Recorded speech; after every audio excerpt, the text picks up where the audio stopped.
So in Chapter 8, Big Idea, we're going to study the three major concepts that allow us to use samples to make predictions about a population.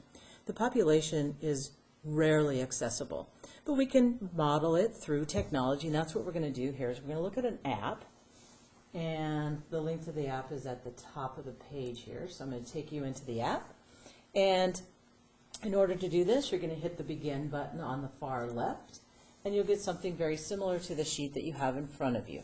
You'll see a normal distribution, and it says to find the mean of the population, and what is in black is the parent population. I'll highlight that up here. This is the parent population. And what we're going to do is we're going to record the mean and the standard deviation. So go ahead and put that on your paper. And then it says we're going to take a sample of this. So the computer will draw from this, and it said to take 10,000 samples. So I'm clicking on the 10,000, and you'll see a blue graph drop right below. I want you to notice something about the shape of this blue graph, where the mean is, and also how spread out it is. So you're going to record your numbers for the mean of this blue graph, or the sample, and the sample standard deviation in your table. You don't have enough information. So let's see what would happen if my population was normally distributed.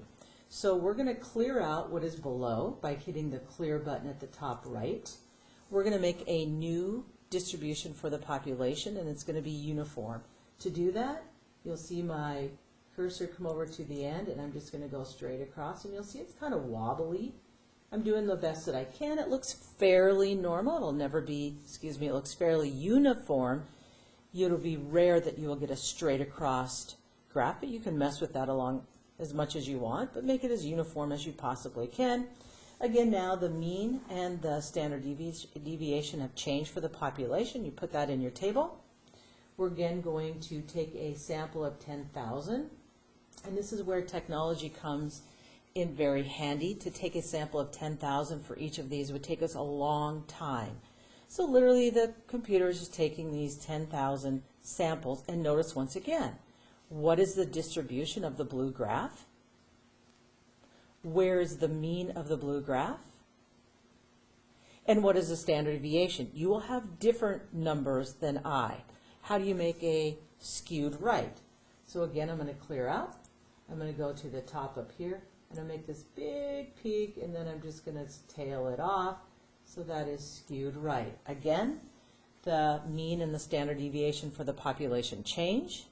You animate the 10,000 to see what would happen to your sample, and do you notice something about the distribution of your sample, the blue graph?